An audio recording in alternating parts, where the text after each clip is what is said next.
the non-conceptual knowledge. Now, people have greatly misunderstood this.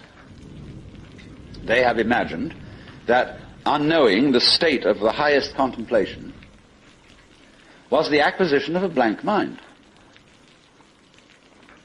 from which you first discarded thought, you went on to discard perception, you went on to discard any kind of sensory content in awareness, until you were, so far as anyone could say, aware of nothing. And they supposed that this kind of catatonic state was mystical consciousness. This is often believed in India. If you go to the Vedanta Society and ask, what do you mean by Nirvikalpa Samadhi, they will tell you that the one in that state has no consciousness whatsoever of the sensory world, that he is completely absorbed, as you sometimes see Hindu holy men sitting in a state where they are blind and deaf to everything going on around them. The founder of Chinese Zen, known as Huineng, described people like that as no better than pieces of rock and lumps of wood. He said it's a very serious mistake indeed to confuse sunyata, the Sanskrit word for the great void, which is both the ultimate reality and the consciousness thereof. He said it's a great mistake to confuse it with nothingness. It is rather to be thought of as space, or like space, because space is not empty. It contains the whole universe. And so in the same way, the state of mind of a person who is truly enlightened is not empty. It contains everything. But like space, it is not stained by what it contains. And it's often said in Zen imagery, you can't hammer a nail into space. You can't spit on the sky and soil it. If you try, the spit will just return and hit your own face. So they go on to say the consciousness in all of us, your basic mind is like space. It is completely pure. But of course by purity, they don't mean unsexual, which is of course what purity generally means in the Western world. Blessed are the pure in heart, for they shall see God. A person who's pure in heart is generally understood as one who never has any naughty thoughts. You know what naughty means? It means vain, negative, empty. A naughty person, therefore, is one who doesn't amount to anything, who's just nothing. That's the real meaning. But this misunderstanding of the nature of contemplation existed not only in India, from which it was transmitted to China, but also in the West. You read many treatises on Western mysticism, and there's still the feeling that getting into a deep, deep trance, sometimes called rapture. Again, the word rapture has undergone some transformations.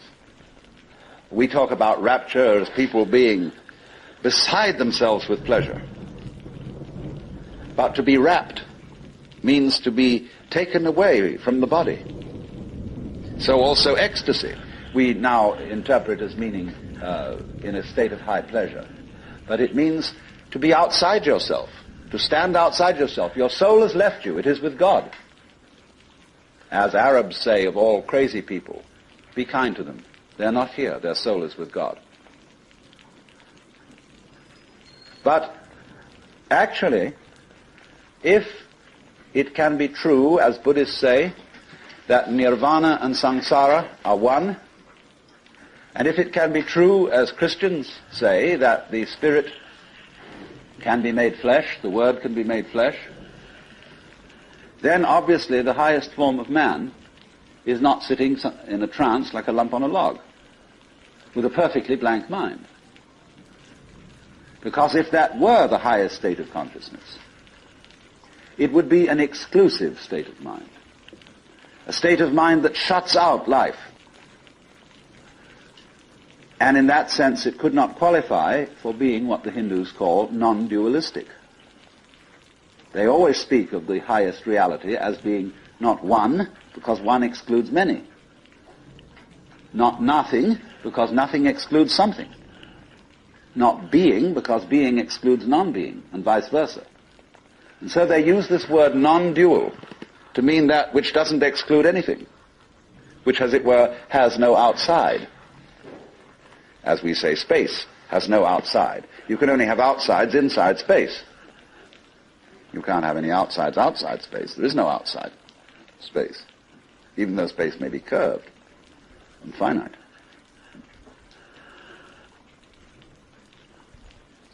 So, if you want to think incidentally of that curved space, go and take a look at a photograph in the Life, a book on mathematics, where there's a picture of a Klein bottle, which is a three-dimensional Möbius strip. A Möbius strip, you know, is a piece of paper that is twisted once and then joined. And it has only one side and only one edge. Now, a Klein bottle is a three-dimensional Möbius strip, and it only has one inside. It has no outside. You can say it has an inside and no outside, or it has an outside and no inside. It's a fabulous little trick.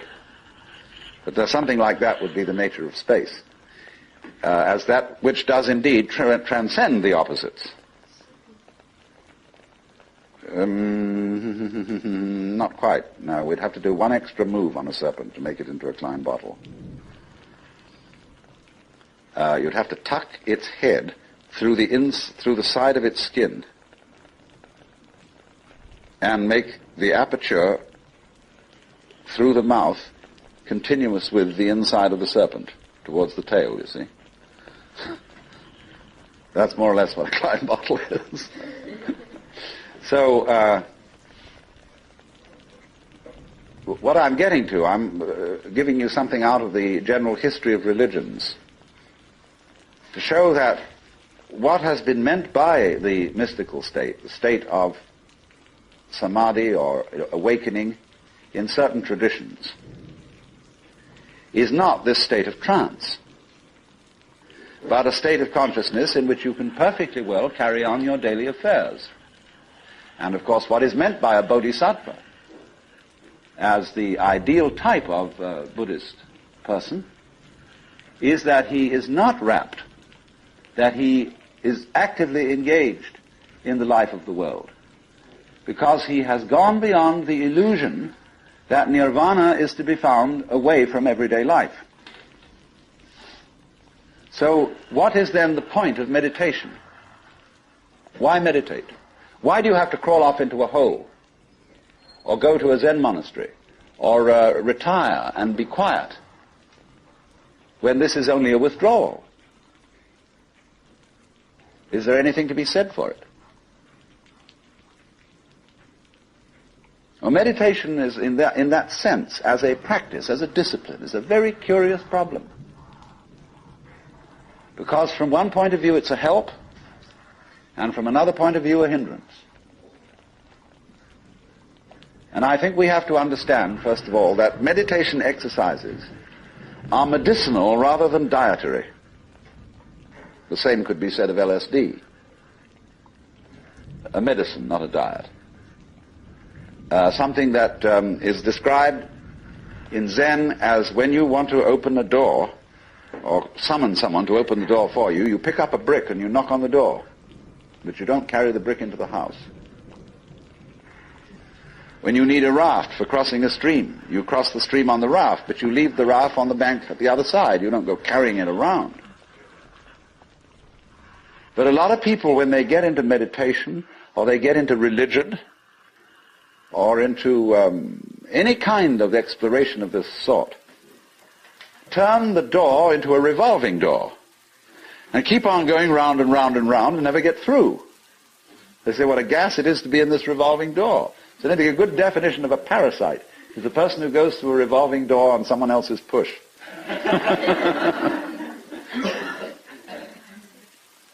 So there are all sorts of people in the religious racket who are going through revolving doors. And they're very bitter about people who walk right through and leave the door behind because they say, well, you haven't paid enough respect. You must really understand religious one-upmanship. It's a tremendously important thing. And don't be caught out by this, because what happens is there's a little game going on, which I'm going to initiate you into. And it's played in Zen, which is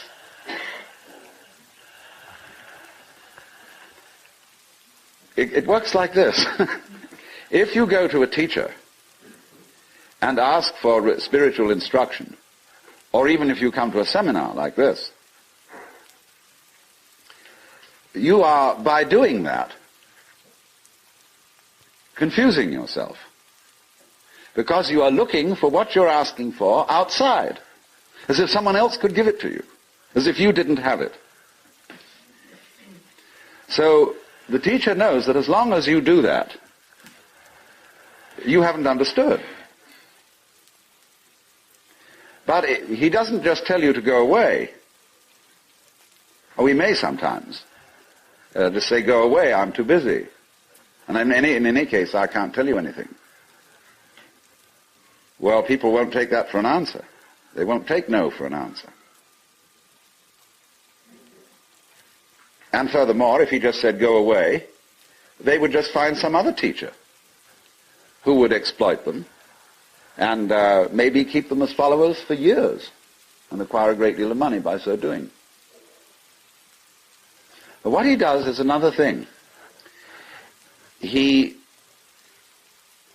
tries to give them the put down, as if to say,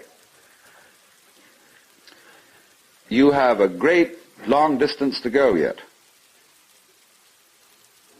Your attainment is not at all perfect. And they're always talking about other sects and other schools and saying, well, they haven't really got the point, you see? So that you keep losing faith in yourself and feeling, my goodness, I haven't yet attained this thing. And that keeps you working. But all the time, you're being talked out. It's like someone who's a pickpocket and he's stolen your own watch and is selling it to you.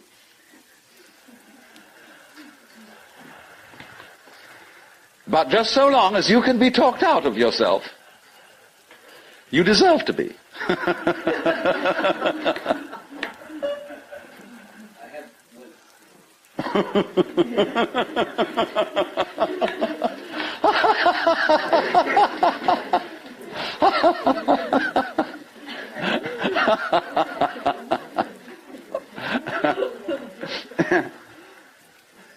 Now, you become very aware of this. If you ever do momentarily slip into some sort of mystical experience, you become aware of this tremendous gamesmanship going on. And you see it as sort of continuous with all sorts of cosmic games that are going on, of creatures eating other creatures up, and the creatures that get eaten, of course, transform themselves into the creatures that eat them, and then in turn eat other creatures. And you see the whole hide-and-seek game going on, and then you realize very clearly that the state of development that you are in now is no better and no worse than anybody else's state. Because it's like space again. Which planet is in, or which star is in the best position? Well, it's all equal. They're all in the middle. Any one can be considered as the center one. Any point on a sphere is the center of the surface of the sphere. So in the same way, everybody in all his behavior, whatever he's doing, whether we call him from a certain point of view sick, or whether we call him healthy, whether we call him good or bad, neurotic, normal, psychotic, sane, all the manifestations are just like the leaves on the trees. And in each being in a unique way is, as Christians would say, manifesting the will of God.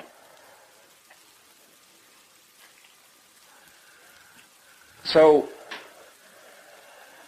there really, from that point of view, you see, there is nothing to do to attain Buddhahood. Nothing at all. But you see, that's very difficult to understand, because a lot of people, when they hear that there's nothing to do, try to do nothing. And you can't. Because you are karma, and karma means action. You can't do nothing. But the thing you're looking for, or think you're looking for, is what you're doing. Is what's called you. Only, of course, as we all know, we've got ourselves into the idea that oneself is so difficult to see. Because it's like, as I've often said, trying to bite your own teeth or look into your own eyes, and you can't find it. It's always behind. It's like your head is, from the optical point of view, a blank space. Neither light nor dark. It's right in the middle of everything. And so, one of the great tricks of gurus is to set people looking for their heads. There's a famous story of a king in India in ancient times called Yajnadatta. And one morning he woke up and reached out for his mirror and brought it over. No head. He was looking in the wrong side of the mirror. And you know, he was kind of bleary-eyed and had a hangover. So he summoned servants and said, "Ye gods, I've lost my head. Find it." And they said, "But Your Majesty, it's there on your shoulders." He said, "It is not. I can't see it in the mirror. Nobody can show me my head." So they were rushing all over the place, looking for the head. Now the trick to that is, of course, that you are perfectly well aware of your head, only not in a form in which you expect to be aware of it. You expect to be aware of your own head in the same way as you're aware of other people's heads. But that wouldn't be true of you, because you've got an inside view on your head. You have an outside view on other people's heads, because, of course, you're taking an inside point of view. But the way in which you are aware of your head is in terms of what you are seeing and hearing. Because all sights and all sounds are what the nerves inside your head are doing. That's how to be aware of one's head. You are aware, therefore, of yourself, the mysterious self that you have, in terms of experience. Because there isn't really any difference. But that always escapes people, you see. So perpetually, so long as you don't understand that, you can be talked into going on to all kinds of weird excursions. And just so long as you believe it, you're a sucker. You're hooked. And it takes a tremendous inner confidence and nerve finally to say, "Hey, don't pull that stunt on me anymore. I see through your game." And because gurus are very clever at putting you down. But they're just trying to see how strong you are. Testing you out. See if they can hoodwink you. So long as they can, you see, they're going to go on doing it, because they're going to get you to the point where they can't do it to you anymore. Then they'll graduate. And so, One of Rinzai's students, after he saw through it, said, well, there wasn't much in Rinzai's Buddhism after all.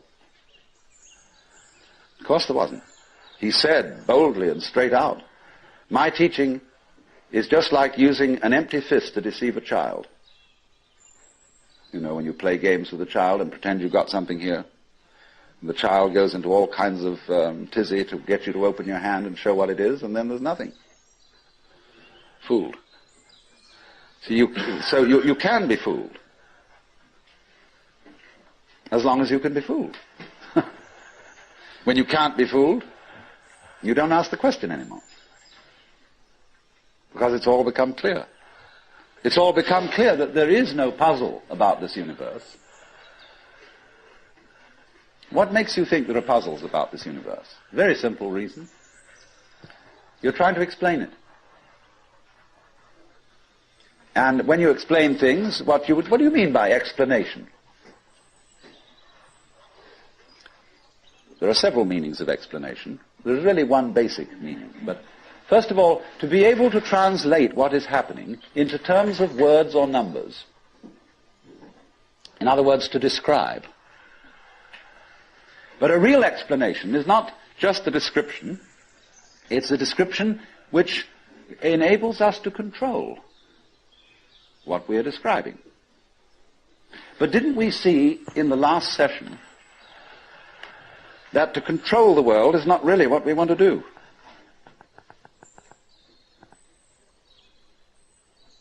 So that if all explanations have as their function enabling us to control things, then maybe an explanation isn't what we wanted. And furthermore, you can very simply see that what makes things complicated is explaining them.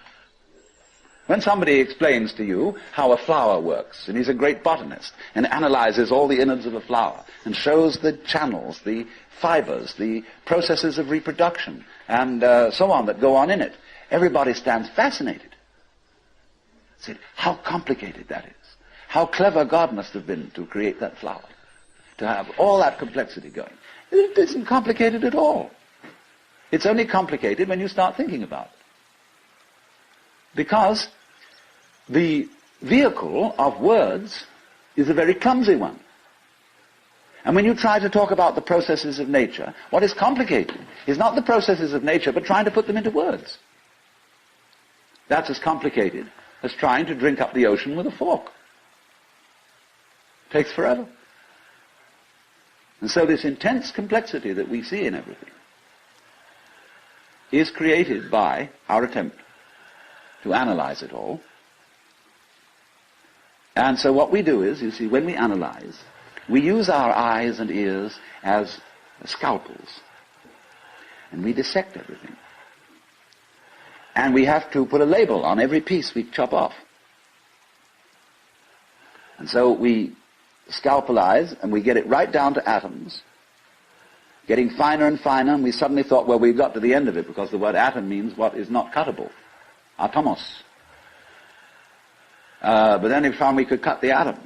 And lo and behold, big fleas had little fleas upon their backs to bite them. And it goes on forever. There is no end to the minuteness which you can unveil through physical investigation. For the simple reason that the investigation itself is what is chopping things into pieces. And the sharper you can sharpen your knife, the finer you can cut it. And the knife of the intellect is very sharp indeed. And the sophisticated instruments that we can now make, well, there's probably no limit to it. But in a way, all that is vain knowledge. In a way. Because you see, what it does is, it gives you the illusion that you've solved your problems. When you have controlled certain things, and you have solved certain problems, practical problems, you say, fine, more of that, please. Let's go on solving problems. And then you do. And you create a world of people, as we are today, far more comfortable than people who lived in the 19th century. Just remember the troubles of going to a dentist when you were children, or some of you when you were children, of medicine, of badly heated homes, of all sorts of things that we don't put up with anymore. But the problem is we keep running into this thing that all constant stimulations of consciousness become unconscious. And when we take it as a matter of course to have certain comforts, then we switch the level on which we worry. When you solve a whole set of problems, people find new ones to worry about. And after a while, you begin to get that haven't we been here before feeling. Aren't we just going round on a cycle and doing the same old thing over and over and over again because we don't realize that we're chasing our own tails?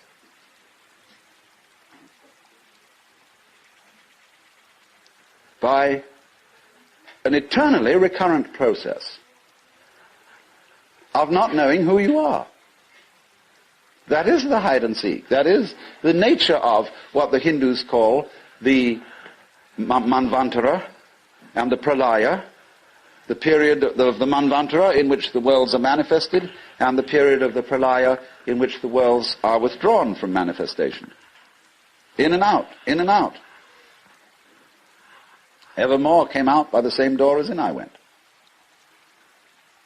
And the thing is to get to the point where you can see that you are doing that in every moment of your existence, with every tiny little atom of your body.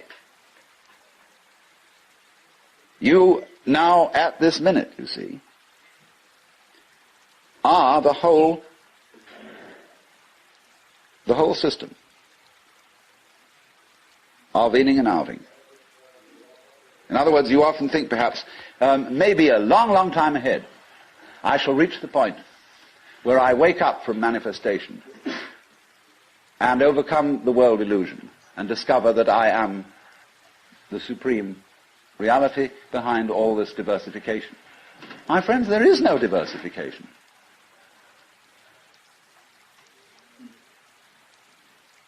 In other words, what you call diversification is your game.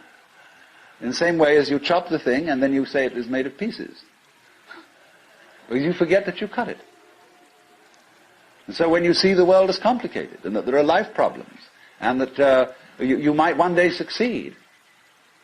See, hundreds and hundreds of people are running like mad after something that they call that is success, and they have no idea what it is. So in exactly the same way, the guru is keeping you running and running after spiritual attainment. You don't know what you want. This is where Krishnamurti is so clever. Because he says, if you ask me for enlightenment, how can you ask me for enlightenment? If you don't know what it is, how do you know you want it? Is that any concept you have of it will be simply a way of trying to perpetuate the situation you're already in. If you think you know what you're going out for, all you're doing is you're seeking the past. What you already know, what you've already experienced. Therefore, that's not it, is it? Because you say you're looking for something quite new. But what do you mean new? What's your conception of something new? Well, you figure I can only think about it in terms of something old. Something I once had. So he doesn't say anything. He doesn't indicate anything positively. Everybody says, why are you so negative? Why don't you give us something to hang on to? Well, the simple answer is it would be spurious. You don't need anything to hang on to. You're it. You don't need a religion. But then you say, well, what is all this religious stuff about then? Why don't we just forget it? You can try. By all means.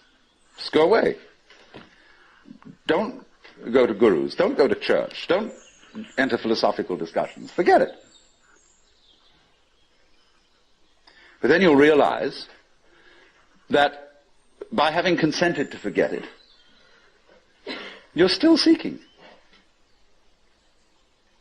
What a trap. What can you do?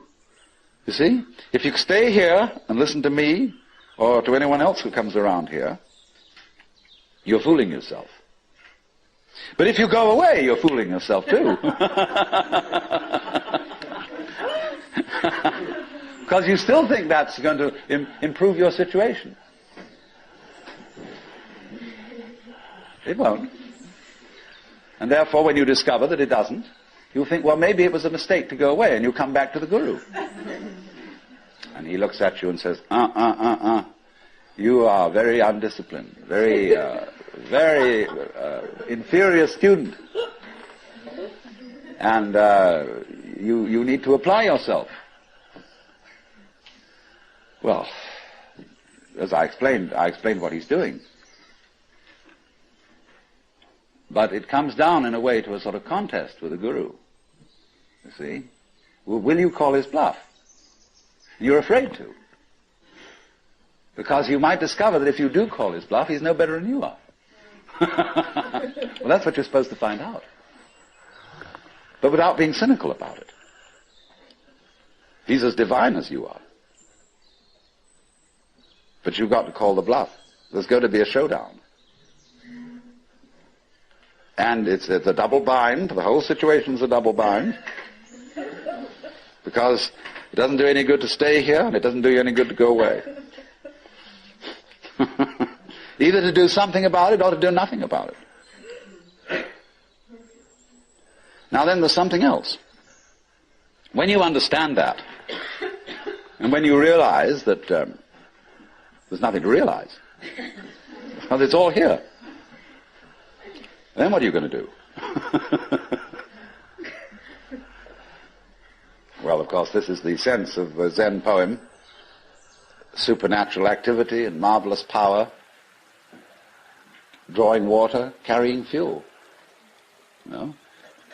Do whatever one does as a human being. But there's a little element of Philistinism in that.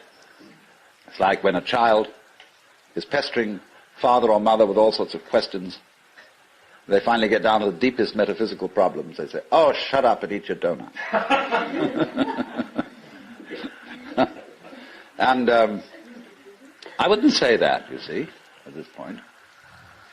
Because life, as one looks at it, you see, is in fact a celebration of itself. When you look out at night at the stars and you really wonder, good God, what is all that about? Well, it's a firework display. And it's celebrating High Holy Day. It's whoopee. And the whole world is whoopee. It's a kind of exuberance.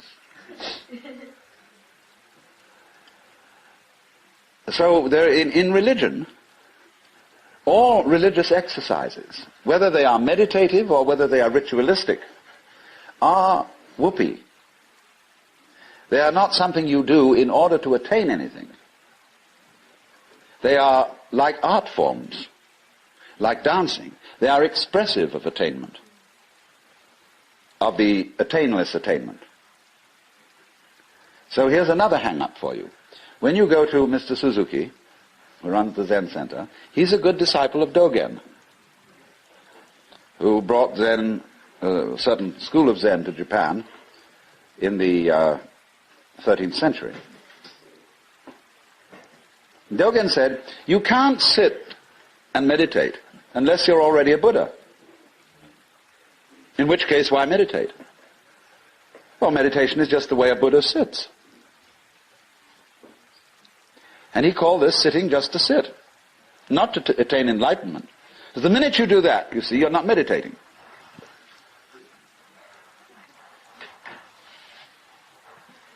So you only become a good meditator if you're not looking for anything. And therefore, you realize what a great thing it is to be able to sit. And what a great thing it is not to dissect the world with your analytical intellect. To be able to look out at the water or the trees or at the floor and the light on it in front of you without calling it light or floor or trees or thinking that it has parts or thinking that it's complicated. It isn't. So when you can sit without thinking, and not with an empty mind, mind you, I'm going back to that point, not with an empty mind, but just a non-analytic mind, a non-probing mind, where you're not creating problems all the time by trying to control it, by trying to control your mind, by trying to control your experience, what you see and hear. You then just simply discover that there is no way of controlling what you're experiencing, because what you're experiencing is you. And to try and really fundamentally control that is just going around the circle. So if I were to say to you now, what you have to learn is to let it happen, that's wrong too. There's no one to let it happen. If I say to you, accept your experience, be calm and open to things, that again perpetuates the illusion that you're something different from it. And so we go round and round. But if there are some people who want to get together, and like we would get together to play poker, or to have a walk, or sail a boat, if there are some people who want to get together to meditate, and to have rituals, and to chant, great. It's an art form. And you can only use it and make it a good art form if you're not using it to get something. And this is what really is the bane of temples all over the world. You go into Buddhist temples where they theoretically don't believe in any God. But there are the people praying. And they're all doing it in order that we get a male child next time around, or that the horse recover from a disease, or that mama gets cured of the dropsy, and all these petitions are going on and on and on. People always coming to the temple to ask for something. Lowbrow people for lowbrow things, highbrow people for highbrow things. And there all the vendors sit outside and sell souvenirs and magic and charms, and all the people go in and do this. And all these serious priests sitting there, really having to keep up face and say, yes, we can provide these services. On the other hand, if you go in to one of these temples, along with all the faithful followers, and have a ball, buy a bead, buy a candle, buy this, buy that, buy some incense, go in and dig this great thing going on, salute the Buddhas or the altars or the crucifixes or what you will, but don't take it seriously. And this is one of the great important transformations of today in our consciousness, is that a great many people are finding out that religion is not supposed to be taken seriously. This is a shocking thing to many people. There used to be an old saying that a religion is dead when the priests laugh across the altars. That's true in one sense. When the priests know that they've got a racket going, and they don't believe one word of it, and they're laughing across the altar because of all these suckers around doing it, then it's true. The religion is dead. But when the priests laugh at the altars, because they're having such fun, because this whole scene is so beautiful, well, it's the difference between some stuffy old Buddhist priest humming a sutra and Allen Ginsberg chanting a sutra. That's a thing to hear. Because the priests are going, they go on for interminably. It's a bore. They're sick of it. But they get paid for it. This is magical. But when Allen Ginsberg chants the sutra, everybody gets in a circle and he gets these little bells, and they get going. It's just like a jam session, where everybody is absolutely delighted. Well, that's the way to do it. And if you can't do it that way, forget it.